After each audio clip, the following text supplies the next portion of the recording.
Travis is like, he's just a vibe booster in everyone's life that he's in. He's like a human exclamation point. Like, he's like when you take a picture on your phone and you put you push the enhance color button. Yeah. That's like what you do to everyone's life. When I text, I'm always exclamations. I use so many more exclamation points.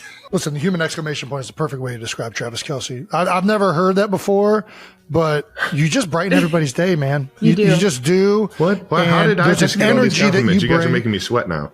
I've never heard that. I'm stealing it. Yeah, you're just the warmest person. Depth without darkness. You guys have exclamation points too. Yeah, well now because you're in our lives. I never used to write exclamation points. What punctuation would Jason be? ... And then, yes. Ellipses. Fair enough, Paige. The man in the tuxedo. It was so good. It was so special.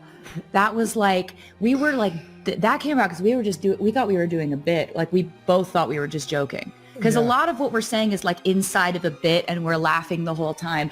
And every once in a while, one of us would be like, are you serious? Like I could be.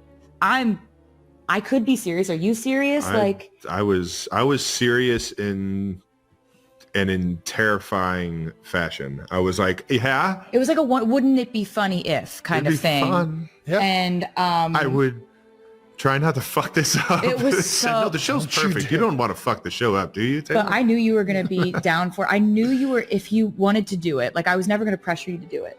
But the fact that when we were talking about it, we were joking. I saw that little twinkle in your eye where I was like, oh, he wants to do it. You want me to go on stage? He wants to do it. He wants to? You want me to go on stage? Yeah, you got up there. I'll do it. You were so good. Every single beat, his comedic timing is crazy. Like, and when the lights are bright, he slows down time. Like that's when he.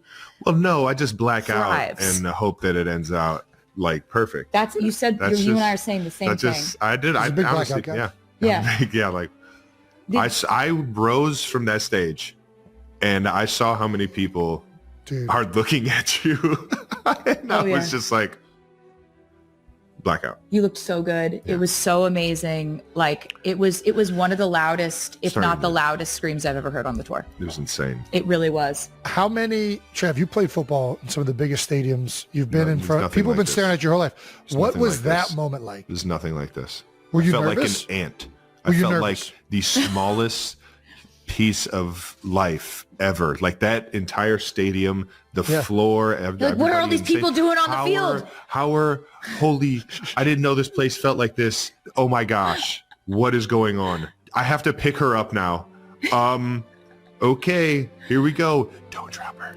Don't drop her. Don't drop so the baby. Funny Don't that you were actually scared about that. You could like throw me over a mountain and like climb the mountain and catch me on the other side. Like football players drop balls all the time. This is not a Oh my God. It was so good. It was London. It was Wembley Stadium. It was, those were such special shows. And we had just, wasn't this the week that I got to watch Jason meet the royal family? It was. Yeah. I knew you were serious when I was like, Jason, do you want to go meet? And he was like, what do I do with my beer? Yeah, I watched him have this moment with his beer where he's just like, but I want to take it, but I know that I probably should not take it. That's right. I watched this happen, and it was kind of the most amazing. What do I do when I meet? I like that you picked up on it because that was exactly what was going on in my head. If I don't have my beer, what do I do with this hand now? Is it like disrespectful to have a beer when you need royalty? Or am I just like being authentic by having the beer? I would normally have the beer. Wouldn't they want me to be myself? I'm watching you say that in your head. Yep. And it was fantastic. I don't know. I'll always remember that. It was just like I'll always remember meeting you for the first time, Jason. Do we need to talk about that? That time I did hold on to my beer. You did. What was, I guess you brought it up. What was that first impression like? Did you know I was told to be on my best behavior? I didn't know what you were told, but I did know that one of the first things I saw was like you say to Kylie, I was just shotgunning beers with the Bills Mafia, and I really want to go through one of the fire tables. Yep. I want to jump through it. I want to jump onto the flaming table. And she goes, okay, can we not do that right now? Yeah, guy. And since then, I've heard her say that exact thing to your 4-year-old. about like, mommy, I want to throw this pudding on the wall. Wouldn't that be fun? Can we not do it right now? That's a common phrase for. And so I meet you. You're exactly as I thought you would be. Kylie is exactly as I thought she would be. Just like the realest, the smartest, the coolest. You're fantastic. Obviously, you know that. And then I swear to God, Jason, you flew through the window at light speed. I've never seen someone so big move so fast. It's impressive. It's like, you know when you see a cricket and it's here? Yeah. And then it's gone and it's 16 feet that way. You're like, did it just jump up that way? How did it do that? And he gets more athletic the more beers. I mean, it's real. It was wild. I really should have played in the NFL drunk. I think it would have been better. You know what? At this point, I would never argue with that. And all of a sudden, like, you're out there in the snow. You're handing me children through the window. Like, I was trying to. That was fully not my best moment. It was. And like, I think it actually was. And I'm She's really like, grateful. Taylor. I was like, you want to see Taylor? I got you. Let's go. We're going. Whose kid is that, Jason? Don't know. You know where this kid came from? But yeah, it was, I think it was your best moment. And I think I'm very lucky to have gotten to see it. I love this like new world that Travis has shown me because it's so fun. It's so exciting. There's so much pressure on these players that I kind of was like, I've only ever been in music and been like, you know, seeing that. But the pressure on sports is just such a different type that I have such a respect for everyone. Like everyone I meet on his team, like everyone I see doing this, I'm just like, you've been focused on this since you were a kid. And it shows. Well, and I'm sure there's a lot of relatability there. Anybody trying to be the best at what they do and dedicating their lives to it. I mean, yeah. And I've been so lucky because I never have gotten to see what the suite looks like when I play the game. Because they didn't have a camera I never on get it. to see my friends and family. I never get. So now whenever I make a play, I get to see it, what it actually looks like, how much fun they're having, what, you know, the type of support that I get and how crazy it gets. So the Vegas Super Bowl, there was a camera on the suite, and when Nicole scored that touchdown, and to see everybody in that suite start jumping on each other. People are body slamming each other into other rooms. It was so violent. It's giving me the chills right now. Everybody. I'm the luckiest guy in the world. That video. To get everybody going crazy. People went down. Like there were people punching each other. It was like absolute chaos. And like I have every memory of that. Like every memory of that moment is intact, but it's just like screaming and thrashing around and trying not to be taken down by this undertow of your friends going absolutely apeshit. I loved every bit of it. Oh, it was so insane. I mean, the suite that is the Travis Kelce suite that has been happening. What was your first impression of that? Of everybody in there? Who's the MVP of the suite? Who's the MVP of the suite? Okay, so he's got, which is an incredible, like a huge green flag, is that Travis has had the same friends since he's probably 4 years old. Yes, literally. And he's incredibly good at maintaining friendships, and he's so loyal, and his friends are equally loyal, and they're just the funniest, most hilarious group of people. Yeah, and Swift appeared on Kelce's podcast on Wednesday to announce her new album, The Life of a Showgirl, with its orange color scheme, as 1.3 million tuned in live to take in the 2-hour episode. And Kelce was seemingly repping those same colors on Friday, as he donned a striped orange and green polo for his arrival at the Seahawks stadium. He paired the stylish look with some brown pants and white trainers, while carrying a similar colored brown bag and wearing a white cap. Swifties, perhaps unsurprisingly, didn't take long to spot the color scheme, and quickly took to the comments section of the Chiefs' Instagram page to share their thoughts. TS 12 colors, one wrote, while another added, the orange and green hee-hee. The Chiefs themselves leaned into the Swift references by calling Kelce our human exclamation point in the caption, a reference to how the pop star labeled her man on the New Heights podcast. The live airing of the episode on YouTube earlier this week quite literally broke the internet, with the stream going down towards the end of the show. It took YouTube over 3 hours to fix the issue, before they quietly uploaded the final 20 minutes of the chat between Swift and the Kelce brothers. After the madness of the episode, and his GQ cover shoot reveal, attention for Travis now returns to the NFL and the new Chiefs season. Although the tight end is not expected to suit up for the preseason game in Seattle, he traveled with the team to support the players on Andy Reid's roster. Going into the 2025 campaign, the Chiefs will once again be one of the favorites to lift the Lombardi Trophy, as they bid to overcome Super Bowl heartbreak. Last time out, in New Orleans, the Chiefs were beaten by the champion Philadelphia Eagles, handing a brutal loss to Kelce and his teammates. Kansas City Chiefs tight end Travis Kelce was not the dominant player he has typically been last season, and he knows it. While Kelce has been one of the most dominant and consistent tight ends in NFL history throughout most of his career, that was not the case last year as he posted career-worst numbers in nearly every major receiving statistic. Kelce faced a lot of criticism last season for apparently failing to put his full focus on football, as he instead spent much of the offseason traveling with superstar girlfriend Taylor Swift and focusing on other opportunities in the entertainment world. Now, Kelce is actually owning up to that a little bit. During a very candid interview with GQ magazine for a cover story titled, "America's Sweetheart," Travis Kelce, the Kansas City Chiefs tight end, seemingly admitted that his focus was not entirely on football in preparation for last season. "Win a Super Bowl is the only goal," Kelce told GQ magazine. "It's the only goal. It's every goal."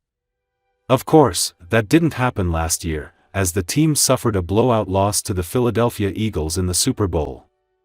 And Kelce admits that he didn't spend as much time preparing himself for the season.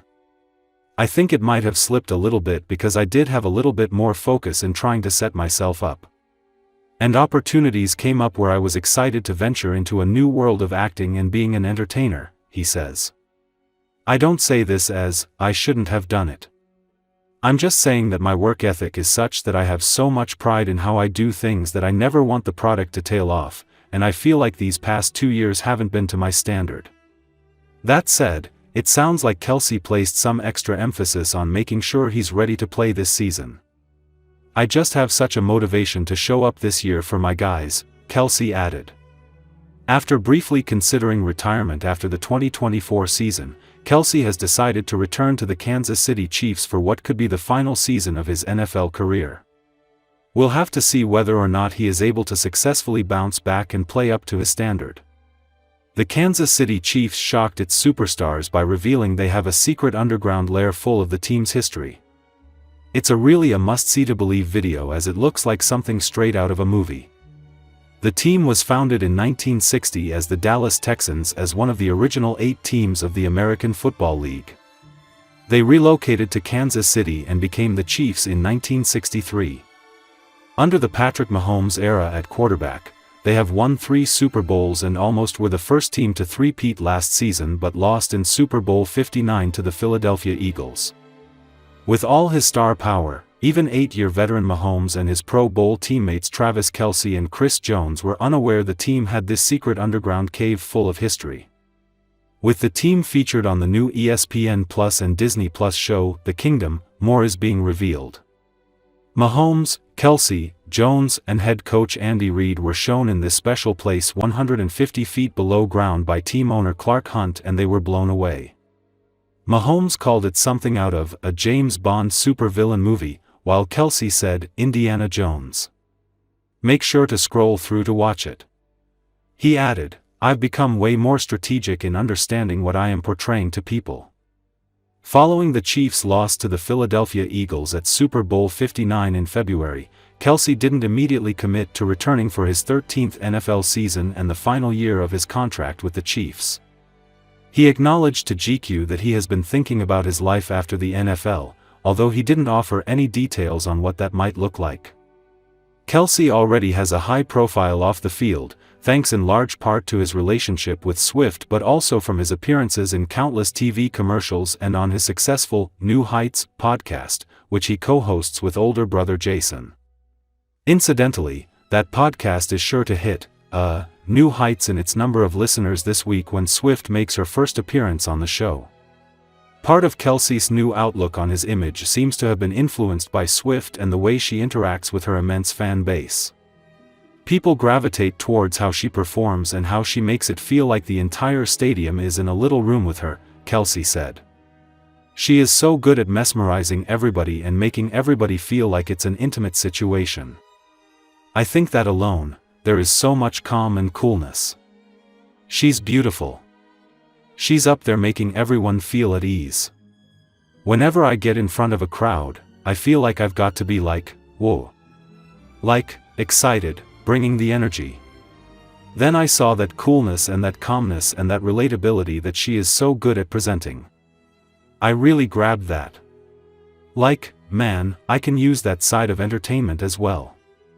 It's not just always being the guy that brings the energy and creates these exciting moments. Kelce added that he and Swift share similar outlooks when it comes to their respective legacies. Nowadays I just want to be respected and loved by the people that I'm surrounded by in my work, he said. I want to leave it better than where it was when I started. And I see her having those same values. Andy Reid and the Kansas City Chiefs hit the jackpot when, in the 2017 draft, they were able to trade up with the Buffalo Bills to select Patrick Mahomes with the 10th overall pick. Now, following the release of the series The Kingdom, Brett Veach, who worked as co-director of player personnel at the time, revealed that the process of recruiting Mahomes was literally like a famous sequence in the movie Draft Day, starring Kevin Costner. That decision, made alongside Reid and general manager John Dorsey, changed the history of the franchise, giving the team 3 Super Bowl victories. My daughter, she was always asking me at a younger age about my job and what do you do? I think her vision of the job was to write people's names down and just pull them out of a hat. I wasn't a football movie guy, but I think everybody watched Draft Day. We had watched that movie weeks prior to the draft. So, she did see that one part where Costner's character had the name written down. I was just getting ready to leave and she hands me the card. It said, Pat, no matter what. There's nothing more special than your daughter writing that. What is the Draft Day movie about? Draft Day is a sports drama film released in 2014 centered around the NFL Draft. It stars Kevin Costner as Sonny Weaver Jr., the general manager of the Cleveland Browns. The movie follows Sonny over the course of a single day as he navigates high-pressure decisions, trades, and negotiations to rebuild his team. The film highlights the behind-the-scenes drama, strategy, and personal stakes involved in selecting players, showing both the business and emotional sides of running an NFL franchise. A situation very similar to what Veach experienced with the Chiefs in 2017.